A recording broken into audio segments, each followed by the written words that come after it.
Hi everyone, स्वागत है आप सभी का आज की वीडियो में।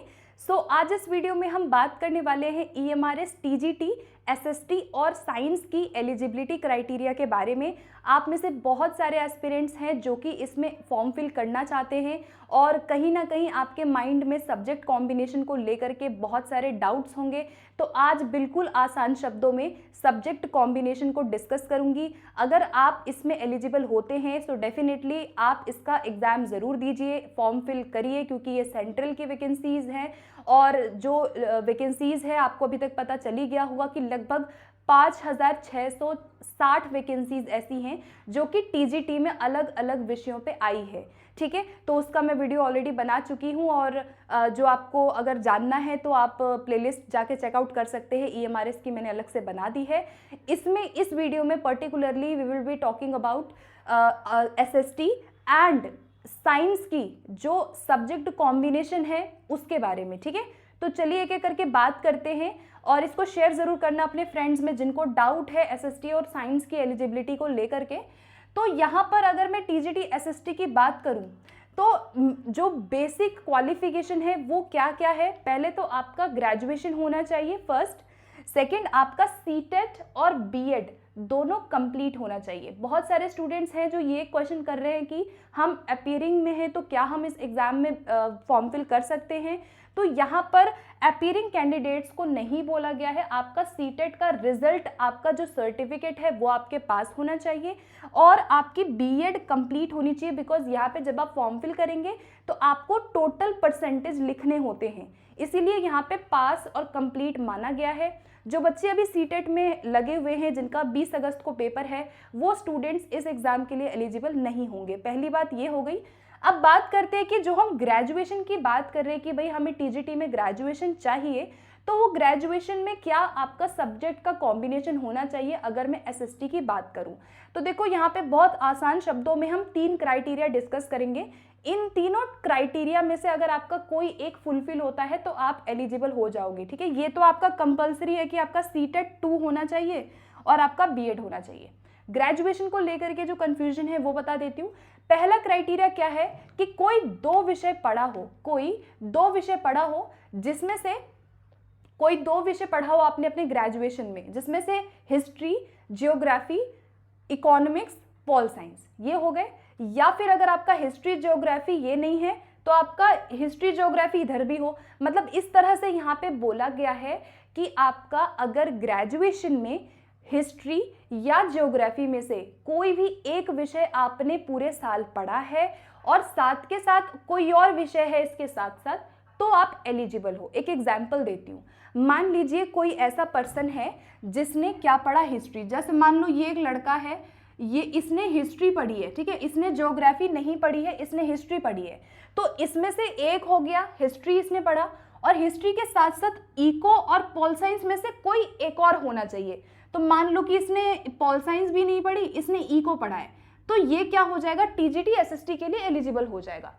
इसी तरह से मान लो कोई और पर्सन है, उसने क्या पढ़ा, यहाँ पे हिस्ट्री और ज्योग्राफी में से उसने क्या पढ़ा, केवल ज्योग्राफी पढ़ा, उसने हिस्ट्री नहीं पढ़ी है, उसने केवल ज्योग्राफी पढ़ी है। और उसके साथ साथ मान लो उसने यहाँ पर इकोनॉमिक्स नहीं पढ़ा, उसने यहाँ पॉल साइंस पढ़ा, तो ये पर्सन भी क्या हो जाएगा, एसएसटी के लिए एलिजिबल हो जाएगा। तो अगर आपकी एलिजिबिलिटी इस प्रकार से बनती है कि आपने हिस्ट्री और ज्योग्राफी कोई एक विषय किसी भी साल अगर पढ़ा है और उसके साथ आपका कोई और विषय है, तो आप एलिजिबल हो जाएंगे। यानी कि कोई भी 2 विषय अगर आपने अपने ग्रेजुएशन में पढ़ा है तो आप यहाँ पे एसएसटी के लिए एलिजिबल हो।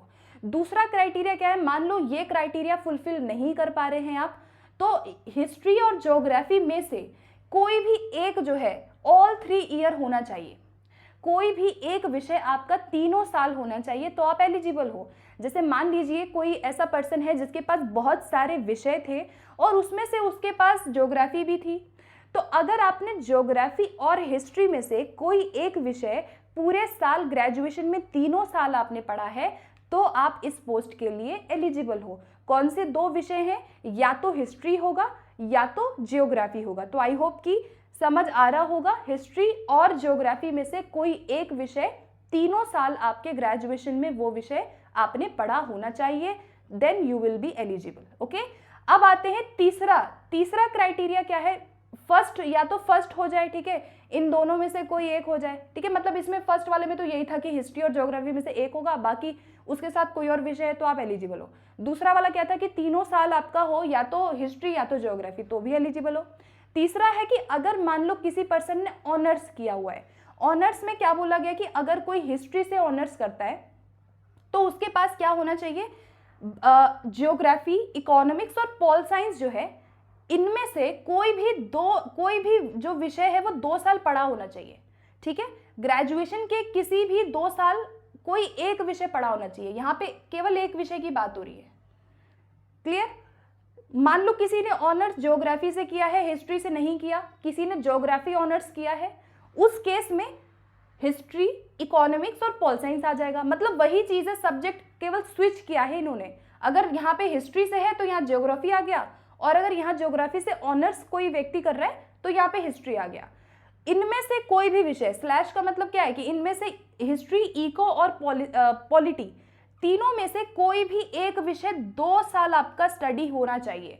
वो 2 साल कोई भी हो सकते हैं, ऐसा नहीं कहा गया कि सेकेंड ईयर थर्ड ईयर होगा, फर्स्ट ईयर सेकेंड ईयर होगा, कोई भी 2 साल है। मान लो किसी ने फर्स्ट ईयर और थर्ड ईयर पढ़ा है, कोई भी 2 साल अगर आपने इसमें से कोई एक विषय किया है ऑनर्स में तो भी आप एलिजिबल हो। तो यहाँ 3 क्राइटेरिया आपके टीजीटी एसएसटी के लिए बोले गए हैं, इनमें से कोई भी आपके अनुसार फुलफिल हो रहा है तो आप एलिजिबल हो जाओगे। आपका बीएड और आपका सीटेट का पेपर 2 पास होना चाहिए तो आप एलिजिबल हो, ठीक है। एक बार और हम लोग समझ लेते हैं, कोई भी 2 विषय पढ़ा हो, ठीक है। कोई भी 2 विषय का मतलब है कि हिस्ट्री के साथ, मान लो यहाँ से मैंने हिस्ट्री पढ़ी है तो हिस्ट्री के साथ इको और पॉल साइंस में से कोई एक होना चाहिए ग्रेजुएशन में, ठीक है। और उसके अलावा यहाँ पे मान लो कि हिस्ट्री ना होकर ज्योग्राफी है तो इको और पॉल साइंस होना चाहिए। तो कहने का मतलब इन्होंने ये बोला है साफ तौर पे कि आपका हिस्ट्री और ज्योग्राफी किसी भी हाल में होना चाहिए, मस्ट है, ठीक है। तभी आपका यहाँ पे एसएसटी का क्राइटेरिया फुलफिल होगा, क्लियर। अब बढ़ते हैं आगे। अच्छा, एक बात और यहाँ पे मुझे डिस्कस करनी है, जो बच्चे बीए ऑनर्स हैं पॉलिटिकल साइंस और इकोनॉमिक्स में, वो लोग इस एग्जाम के लिए एलिजिबल नहीं होंगे। तो BA honours in political science और बीए ऑनर्स इन इकोनॉमिक्स जो है एसएसटी के लिए एलिजिबल नहीं है। इसके अलावा किसी ने 4 साल का इंटीग्रेटेड कोर्स किया है, अगर किसी की 4 साल की एकीकृत डिग्री है तो वो भी इसमें एलिजिबल है, और शर्त ये है कि उसका बीएड भी वहाँ पे मैंडेटरी नहीं है। बाकी सबके लिए बीएड को क्या बोला गया, मैंडेटरी बोला गया है, ठीक है। अब बढ़ते हैं हम साइंस की तरफ। टीजीटी साइंस की एलिजिबिलिटी में पहले तो 3 विषय आपको याद रखने, बॉटनी, जूलॉजी और केमिस्ट्री, 3 यहाँ पे सब्जेक्ट्स बोला गया है। अब इनका कॉम्बिनेशन क्या बनेगा, पहला कॉम्बिनेशन है कि या तो तीनों साल आपने तीनों सब्जेक्ट पढ़ा है, कोई ऐसा पर्सन है जिसने बॉटनी, जूलॉजी और केमिस्ट्री तीनों साल पढ़ा है तो कोई दिक्कत की बात ही नहीं है, एलिजिबल हो गए आप, ठीक है। दूसरा, मान लो कि आप तीनों साल नहीं पढ़ा तो दूसरा ये हो सकता है कि 2 सब्जेक्ट आपने फाइनल ईयर में पढ़ा हो। जैसे कोई कॉलेज होते हैं जो कंप्लीट ये विषय नहीं देते हैं, कुछ कॉलेजेस में कुछ सब्जेक्ट आपको बाद में पढ़ने होते हैं। ऐसे केस में इन्होंने ये बोला है दूसरे नंबर पे कि 2 सब्जेक्ट आपका फाइनल ईयर में होना चाहिए। तो फाइनल ईयर मतलब कि आपका जो लास्ट ईयर जो आप एग्जाम दोगे उसमें बॉटनी, जूलॉजी और केमिस्ट्री कोई भी एक विषय आपका फाइनल में होना चाहिए, कोई भी 1 सब्जेक्ट आपका फाइनल में होना चाहिए। और उसके साथ साथ क्या होना चाहिए कि तीनों विषय जो हैं वो आपके फर्स्ट ईयर और सेकेंड ईयर में पढ़ा होना चाहिए, ठीक है। जैसे मान लो मैं हूँ, मैंने 3 साल सब्जेक्ट नहीं पढ़ा है, मैंने तीनों साल नहीं पढ़ा तो मेरा ये क्राइटेरिया तो चला गया, फर्स्ट पॉइंट। मान लो मैंने क्या किया था अपने लास्ट ईयर में ना, यहाँ से मैंने मान लो केमिस्ट्री पढ़ी थी, मैंने लास्ट ईयर केमिस्ट्री पढ़ी थी फॉर एग्जाम्पल, उसके साथ साथ जो बाकी के 2 विषय हो गए, बॉटनी और जूलॉजी हो गया, ये मेरे फर्स्ट ईयर सेकेंड ईयर में होना चाहिए। तो कोई भी आप देख रहे हो तीनों सब्जेक्ट जो हैं, मतलब तीनों सब्जेक्ट आपका जो है फर्स्ट ईयर सेकेंड ईयर में होना चाहिए। क्राइटेरिया ये है कि फाइनल ईयर में कोई एक विषय चलेगा, फाइनल ईयर में आपका होना चाहिए, और उसके साथ तीनों सब्जेक्ट आपका फर्स्ट ईयर सेकेंड ईयर में पढ़ा होना चाहिए। ये आपका सेकंड क्राइटेरिया हो गया।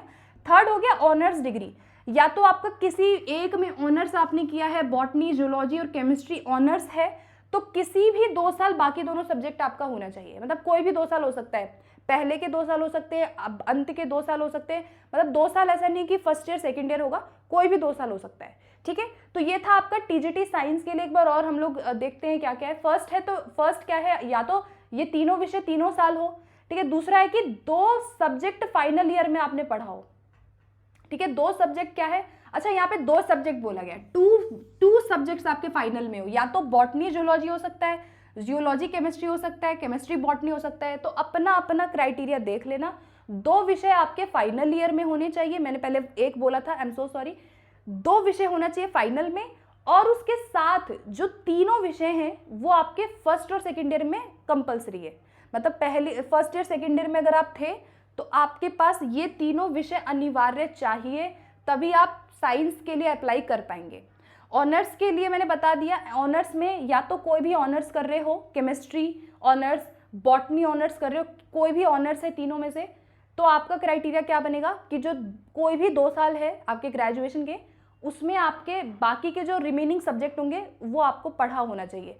तो आप देख रहे हो टोटल यही इसमें कहा गया है कि आपका बॉटनी, जूलॉजी, केमिस्ट्री कैसे ना कैसे करके आपका ये पढ़ा होना ही चाहिए, चाहे आप अंत में 2 साल पढ़ रहे हो यहाँ पे, चाहे आप फाइनल ईयर में पढ़ रहे हो, ठीक है, दो सब्जेक्ट, या तो आप तीनों सब्जेक्ट पढ़ रहे हो।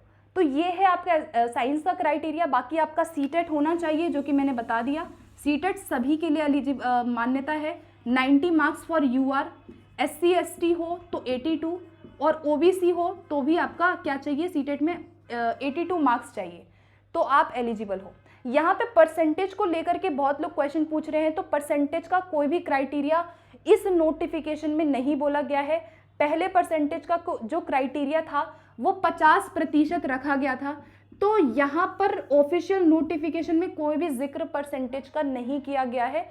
पहले की नोटिफिकेशन की बात करूँ, उससे पहले जो आपका आया था उसमें 50% था।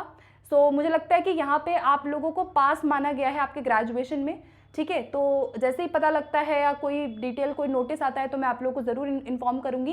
एंड इन केस किसी के मन में कोई सवाल फिर भी रह जाता है रिगार्डिंग दिस एलिजिबिलिटी क्राइटेरिया, तो आप लोग कमेंट बॉक्स में पूछ सकते हैं। एंड इस वीडियो को शेयर करना एंड सब्सक्राइब करना चैनल को for more updates and for more videos. तो मिलते हैं फिर नेक्स्ट वीडियो में। Thank you so much for watching this video.